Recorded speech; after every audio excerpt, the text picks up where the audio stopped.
जय हिंद दोस्तों। यह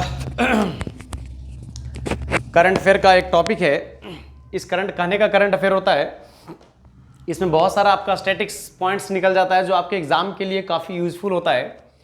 तो चलो बातें ज़्यादा ना करें, तो सबसे पहले पॉइंट चीज़ को समझते हैं कि अभी हाल ही फिलहाल में शायद एक दिन पहले हिमाचल प्रदेश ने चुनाव आयोग द्वारा मिशन 414 अभियान शुरू किया है। जिस तरह मोदी जी मिशन 400 पार शुरू उन्होंने किया है कि इस बार 400 पार हो जाना चाहिए, उस तरह हिमाचल प्रदेश की जो सरकार है, जो सुखविंदर सिंह सुक्खू जी है, उन्होंने बालक एक मिशन लॉन्च किया है जिस मिशन का नाम है 414 मिशन अभियान शुरू। यहाँ से 2-3 क्वेश्चन बनता है, सर ये हिमाचल प्रदेश से रिलेटेड कोई क्वेश्चन पूछ सकता है क्या? बिल्कुल पूछेगा।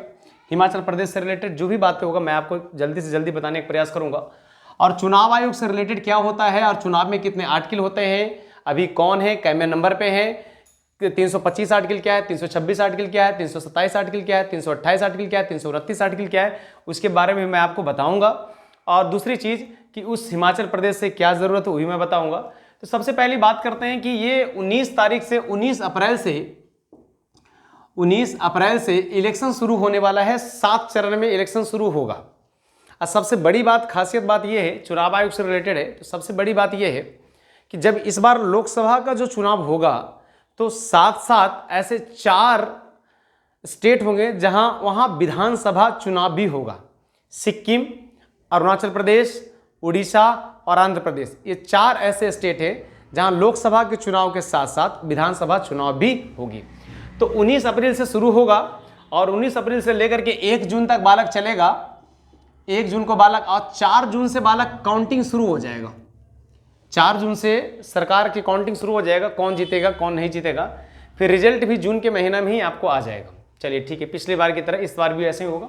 तो चुनाव आयोग के बारे में तीसरा मिशन 414 कहने का मतलब हिमाचल प्रदेश की सरकार का ये है।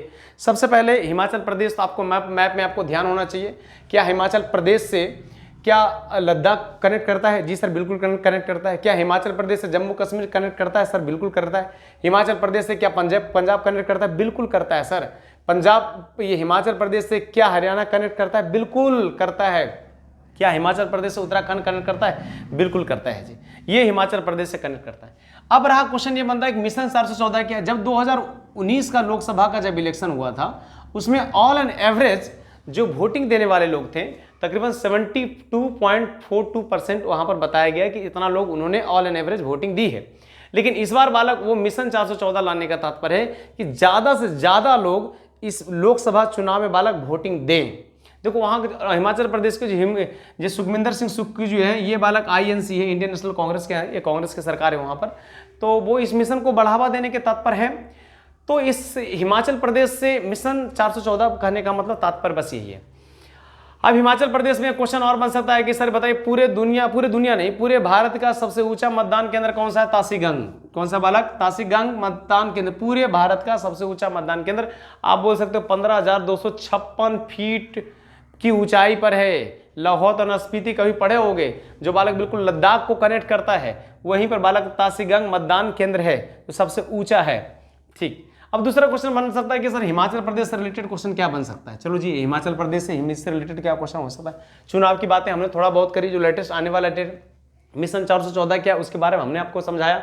अब हम समझाते हैं हिमाचल प्रदेश। जब भी अगर आपसे पूछा जाएगा हिमाचल प्रदेश के एरिया क्या है, तो बालक ध्यान रखिएगा 55,676 वर्ग किलोमीटर है। कितना? 55,676 वर्ग किलोमीटर इसका बालक क्षेत्रफल है, जो पूरे के पूरे भारत में 18वें नंबर पे आता है। पूरे भारत में कितने नंबर पे? 18वें नंबर पे आता है। यहाँ लोकसभा सीट की संख्या बालक कितना है? 4 है। अगर विधानसभा की सीट कभी पूछ भी दिया तो मात्र 68 सीट है वहां पर। अगर फॉर्मेशन की बात किया जाए, हिमाचल प्रदेश का फॉर्मेशन कब हुआ? तो 25 जनवरी 1971। कब हुआ? 25 जनवरी 1971 को बालक इसका फॉर्मेशन किया गया, इसके हिमाचल प्रदेश की स्थापना किया गया। और अगर हिमाचल प्रदेश में अगर पूछेगा डिस्ट्रिक्ट कितने हैं, तो मात्र हिमाचल प्रदेश में 12 डिस्ट्रिक्ट है। अगर हिमाचल प्रदेश में अभी वर्तमान में बालक वहां के CM कौन है, तो सुखविंदर सिंह सुक्खू है। वर्तमान में सुखविंदर सिंह सुक्खू है। और वहां के भी फिलहाल वहां के जो राज्यपाल है, क्या नाम है? शिव प्रताप शुक्ला। क्या नाम है उनका? शिव प्रताप शुक्ला। यानी हिमाचल प्रदेश से बहुत सारा question. Sir formation Himachal Pradesh की फॉर्मेशन कब हुआ? तो सर 25 जनवरी 1971। हिमाचल प्रदेश की राजधानी कहाँ है? तो हिमाचल प्रदेश की राजधानी शिमला है। अगर विंटर की बात किया तो विंटर में बालक राजधानी कहाँ हो जाता है? धर्मशाला हो जाता है। सर पूरे देश में जितने भी स्टेट एंड यूनियन टेरिटरीज है उसमें से हिमाचल प्रदेश का कैमा नंबर पे आता है? तो 18वां नंबर पे आता है। तो शिव प्रताप शुक्ला जी कौन है? तो बालक वहाँ के सर गवर्नर है। वहाँ की आबादी कितना था? 68 लाख की आबादी वहाँ पर है 12। सर वहाँ पर कुछ तीर्थ स्थान घूमने के लिए है, बहुत सारा घूमने के लिए। देखो जी, सबसे पहले अनाथ बच्चों के लिए बालक पूरे भारत में कौन सा ऐसा एक स्टेट है जो अनाथ बच्चे के लिए एक योजना बनाई है? वहाँ अनाथ बच्चे बिल्कुल भूखे प्यासे इधर उधर भटकेंगे नहीं, वो अच्छे से पढ़ाई करेंगे, उनको हर चीज़ का बालक सेफ्टी दिया जाएगा। तो अनाथ बच्चों को बालक कहाँ? हिमाचल प्रदेश में सबसे अच्छा मुहिम ये लगा है वहाँ का सरकार की। अब देखो, अब सबसे बड़ी बात की अगर बात किया जाए तो पूरे भारत में देखो, जैसे ज्योतिर्लिंग होते हैं ना, 12 ज्योतिर्लिंग शिव जी का है, तो उस तरह पूरे पार्वती जी का पूरे भारत में 12 ज्योतिर्लिंग शिव जी का है, पूरे पार्वती जी का 51 ज्योतिर्लिंग है। जैसे ज्योतिर्लिंग है मतलब कैसा कहा जाता है कि भगवान शिव जी जब पार्वती जी को लेकर कहीं जा रहे थे तो जले हुए भागते, तो उनका हर भाग भारत में कहीं ना कहीं गिरा है, उस पर कहीं ना कहीं एक मंदिर बनाया गया। उस तरह बालक एक जैसे ज्वालामुखी मंदिर है, तो यहाँ पर कहा जाता है ज्वालामुखी मंदिर आपका कांगड़ा में है। तो ज्वालामुखी कांगड़ा में यहाँ पर ऐसा कहा जाता है कि यहाँ पर पार्वती जी का जीव गिरा था, और जीव जब गिरा था तो कंटिन्यू आज तक वो जीव कंटिन्यू जलते आ रहा है। मैं आपको साथ दिखाता हूँ, ये देखिए ज्वालामुखी मंदिर है, ये कांगड़ा में है। ये ध्यान रखिए, आपके एग्जाम का ही पेपर का क्वेश्चन है, रेलवे का पेपर का क्वेश्चन से।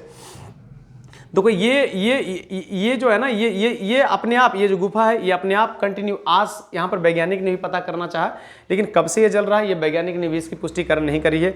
इसलिए आप लोग से निवेदन है कि आप एक बार जरूर जाना जी, जो अगर हिमाचल प्रदेश जाना तो ज्वालामुखी मंदिर जरूर जाना जी। ये एक बालक पार्वती जी का एक पीठ है। देखो इस तरह बालक अपने आप ये जलते रहता है, ये अपने आप बिल्कुल अपने आप जलते रहता है। इसको ज्वालामुखी मंदिर कहते हैं। एक चामुंडा मंदिर कहते हैं, यहाँ पर आप महिषासुर जो है उसको बालक उन्होंने वध किया था, चामुंडा मंदिर, वो भी बालक कहाँ है? शिमला में। तो ये भी बालक काफ़ी घूमने का जगह है। ऐसे 7 से 8 टूरिस्ट बहुत काफ़ी अच्छा है, हर चीज़ लिखना संभव नहीं। एक नैना देवी का मतलब होता है चामुंडा कभी जाइएगा तो आपको इस तरह देखने को मिलेगा, तो कभी आप जाइए। ये देखिए इस तरह भव्य प्रतिमा है, ये माँ चामुंडा जी,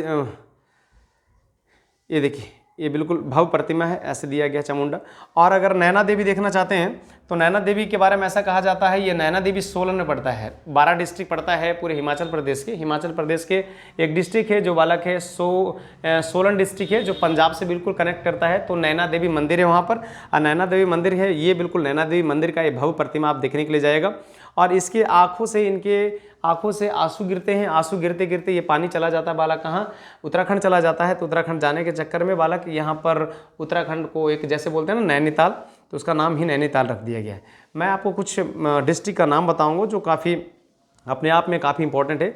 देखो ये डिस्ट्रिक्ट जो कभी आप देखना, ये शिमला है, शिमला का सारा टच उत्तराखंड से टच करता है। इस शिमला के जस्ट इधर साइड है बालक के पास सोलन जो बालक आपको चंडीगढ़ यानी पंजाब से बिल्कुल टच करता है, कुछ पंजाब से टच करता है, कुछ हरियाणा से टच करता है।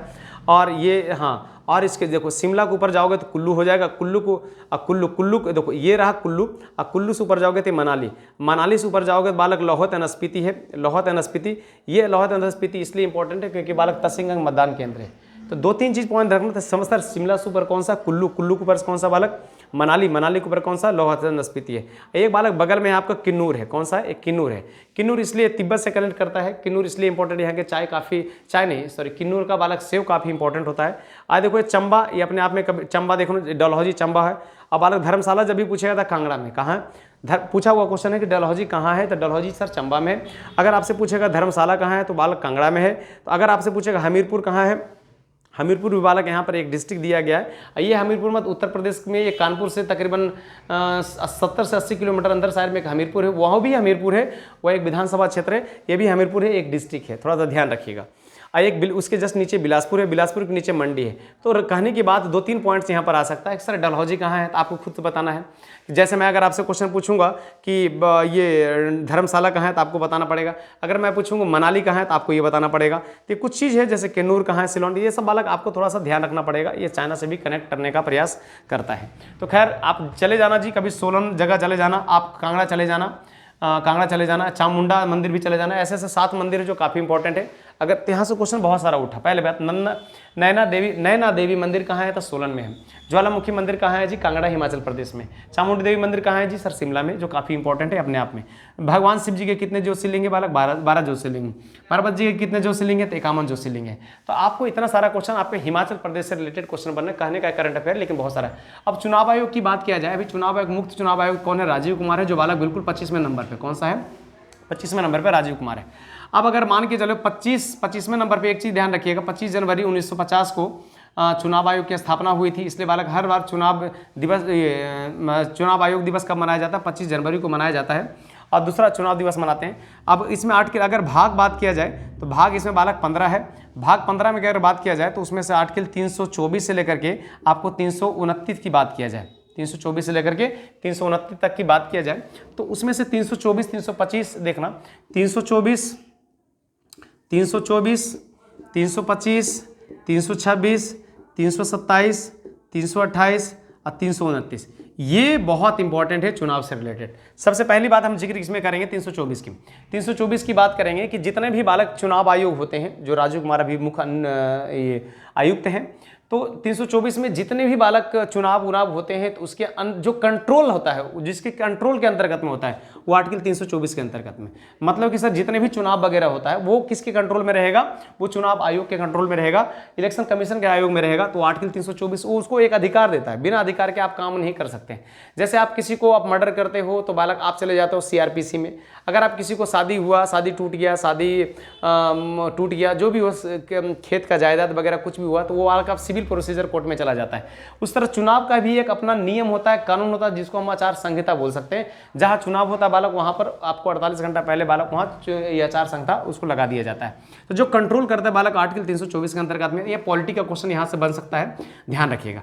325 आर्टिकल में क्या है? 325 आर्टिकल में है कि कोई भी व्यक्ति को जाति, लिंग, आधार, नस्ल और कोई भी भेदभाव के चलते बालक उसको वोट आप मना नहीं कर सकते हो कि तुम वोट नहीं दे सकते हो। उसको कोई भी जाति का हो, कोई भी बिरादरी का हो, किसी भी प्रांत से हो, अगर उसका ये बना हुआ है तो बालक उसको आप मना नहीं कर सकते, उसको वोट देने का बिल्कुल राइट से ये आपका 300, उसको मना कर ही नहीं सकते हो, सिंपल सी बात है। 326 में हमारा अधिकार है कि हम वोट का अधिकार दे, कोई जितने भी सारे वयस्क वगैरह है वो वोट देने का अधिकार जो होता है, वोट देने का अधिकार बालक आपको 324 में होता है, 326 में होता है। ये आपके एग्जाम में क्वेश्चन हुआ 326। 327 और 328 में बोला गया कि अगर मान के चलो विधानसभा में अगर कुछ दिक्कत आई, विधानसभा में दिक्कत है तो उसके प्रावधान करने के लिए संसद भी काम कर सकती है। 327 में बात बोला गया अगर विधानसभा में दिक्कत अगर कुछ भी है तो उसका प्रावधान राज्य सरकार भी कर सकती है, तो इसके प्रावधान 328 में बोला गया। 329 में क्या बोला गया? 329 में बोला गया कि जो भी चुनाव आयोग का डिसीजन होगा उसमें अदालत कभी भी उसमें हस्तक्षेप नहीं करेगी, आपको 329 में कहा गया। तो ये काफ़ी इंपॉर्टेंट है। तो 324, 325, 326 और 329 ये काफ़ी इंपॉर्टेंट है। Sir under control, sir article 324, sir 325 क्या है? किसी को हम मना नहीं कर सकते जाति के आधार पर, लिंग के आधार पर कि तुम इस धर्म से बिलोंग करते हो, तुम पारसी धर्म से बिलोंग करते हो, तुम यहूदी से बिलोंग करते हो, उसको हम मना बिल्कुल नहीं कर सकते हैं। 326 में हमारा वोट राइट देने का अधिकार है। अगर विधानसभा में कुछ दिक्कत हो बालक संसद को अधिकार देता है। अगर मान के चलो 328 बहुत इंपॉर्टेंट है। अगर मान के चलो विधानसभा के चुनाव में कुछ भी दिक्कत हो तो उसका प्रावधान विधानसभा कर सकती है, यह आर्टिकल 328 में बोला गया है स्पेशल रूप से। और 329 में क्या बोला गया? 329 में बस ये बोला गया है कि जैसे कि मान के चलो जो भी चुनाव का डिसीजन होगा उसमें कभी भी अदालत उसमें हस्तक्षेप नहीं करेगी, अदालत अपना काम करिए, चुनाव अपना काम करेगी। तो ये चीज़ बालक ये आर्टिकल्स में इसमें दिया गया है। ये एग्जाम में काफ़ी क्वेश्चन, ये देखो ये पॉलिटी का क्वेश्चन कवर किया गया है, ये आपका बिल्कुल आर्ट एंड कल्चर से बालक कवर किया गया है, ये बिल्कुल स्टैटिक का क्वेश्चंस बनता है। और ये भी बालक आपको टस्सी अंग जो वगैरह ये भी पॉलिटिक्स क्वेश्चन बनता है, ये आपके बिल्कुल स्टैटिक का क्वेश्चन बनता है जो एग्जाम में हर चीज़ आपके एग्जाम में बार बार आ रखा है। कृपया करके आप लोग पढ़ो, अच्छे से पढ़ो। मैं करंट अफेयर का डेली 1 से 2 अप टू डेट मैं आपको देने का प्रयास करूंगा, और आप लोग इस चीज़ को बढ़िया से नॉलेज लो। लाइक सब्सक्राइब करना दूसरी बड़ी बात होता है, लेकिन आपका ये जो एज है ना, कोई भी एज हो यार, 70 साल के हो, 80 साल के हो, 90 साल का, कोई भी एज हो, बस एक पढ़ने का प्रावधान रखो, अपने अंदर ज्ञान अर्जित करो। डजेंट मैटर नौकरी लगा चाहे नहीं लगा, डजेंट मैटर, बस आप ज्ञान अर्जित करो। ज्ञान अर्जित करोगे बालक आप उस बुलंद पर जा सकते हो जहां पर आप कोई नहीं सोच सकता है। आज भीमराव अम्बेडकर को हम लोग इतना पूजनीय क्यों मानते हैं? इसलिए पूजनीय मानते हैं जब तक इनके अंदर नॉलेज नहीं था, जब तक ये किसी से बहसबाजी नहीं करते थे। जब इनके अंदर खूब सारा नॉलेज हो गया तो इनके सामने कोई बहस करने वाला कोई फिर बना ही नहीं।